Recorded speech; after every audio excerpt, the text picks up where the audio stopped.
What is up, everyone? Welcome to another Diablo Immortal video. Today I want to talk about the Helliquary raids, and I want to make a short guide on it to show you how to beat the boss. The majority of people, they quickly want to jump into it as soon as they unlock the Helliquary.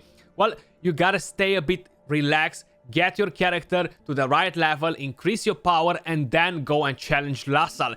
He is a pretty annoying boss. You gotta make sure you are following the right mechanics in order to beat him. Now, we managed to beat the first one. I still haven't managed to get the chest for being in the top 3.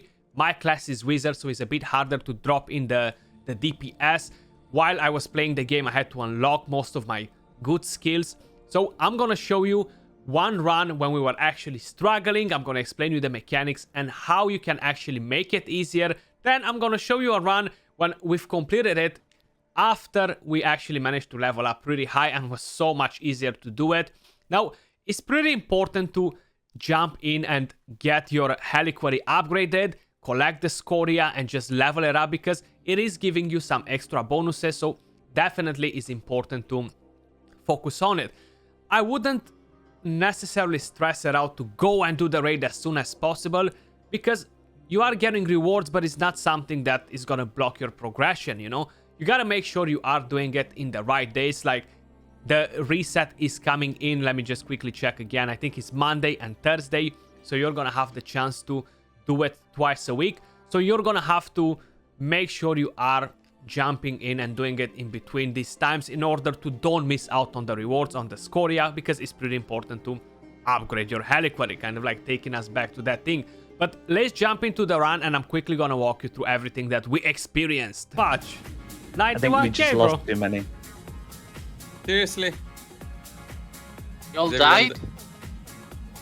Is everyone dead? Yeah. Ah, damn, bro. Now, how you notice, we had a couple of issues early on. We made a couple of tries. On the first one, we said, you know, we want to get the best time for our warband, so let's back out. On the second one, we got obliterated. We all died. Then we came in again, and you will be seeing quite a few deaths. At least I died a few times. My wizard is extremely squishy, and the PC client is pretty buggy for range classes. It's actually very painful to play the wizard or the demon hunter on it. The very important thing that you want to keep in mind when you're doing raids and you're talking about warbands is to have diversity, to have multiple classes available. We have the Necromancer, we have the Crusader. They have some amazing buffs for your team. The Necromancer can actually withdraw with one of the buffs 5 damage hits from the boss. So you're going to be able to withdraw 5 hits regardless of what sort of damage he's going to do. That's actually huge for this specific boss. Once we're going to dive into the mechanics, you're going to understand it a bit better. The Crusader has a different similar skill. Now, the problem is you might not be able to unlock them early on. You might not have the right gear for them to make it work to their full potential. The boss is extremely agile. He's jumping all over the map super fast. It deals tons of damage, and the main thing that you gotta keep in mind is that he has some unique mechanics that can one-shot everyone, okay? So how you see right now on the screen, we actually have the waves that just jumped on, the snakes, that's how we call them. If you are doing too much DPS, too fast, those are not gonna spawn. So then he's gonna get enraged pretty quick, and when he's gonna get to his one-shot mechanic, he's not gonna spawn the rocks where you gotta hide.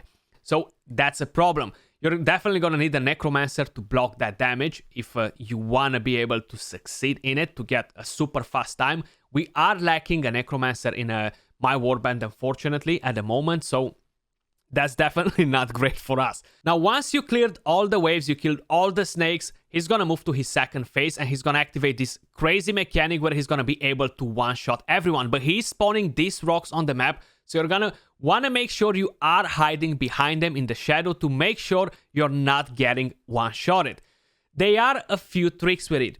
How I mentioned, if you're doing too much DPS too fast, he's not gonna spawn the rocks. So you're gonna be pretty much destroyed if you don't have the right classes to buff your team. Or if you are moving around the map after he spawned the rocks and he is shooting towards them, he can destroy them and then again, kind of like game over.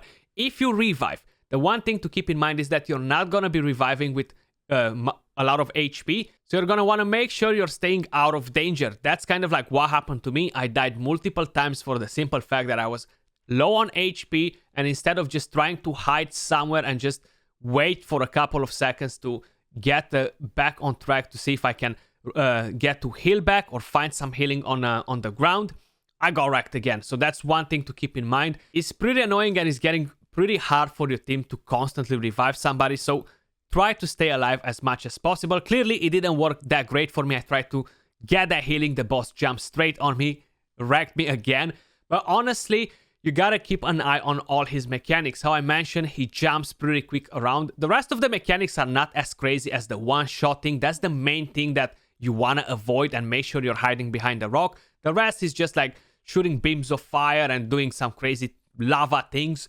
But you can dodge them if you're staying in a decent distance from him. The loot is pretty decent. You're getting tons of scoria. And how I mentioned, you can do it twice a week. So there is no need to quickly rush and jump into it as soon as you unlock the Helliquary. But I'm quickly gonna put you the run that we've done after we actually leveled up a bit, just to see how much easier it was to do it.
So I try to don't do much, guys, and try to just go around the map so we can see all the mechanics, how are dropping in. You see all his skills, so you get a better understanding. In terms of rewards, you've seen we haven't actually got anything for the second run, the second competition, till the reset is going to happen on Monday. But that was all for this video. Hopefully, it's going to help you out to beat the boss, make your life easier, and I'll catch you all soon in the next video. Peace!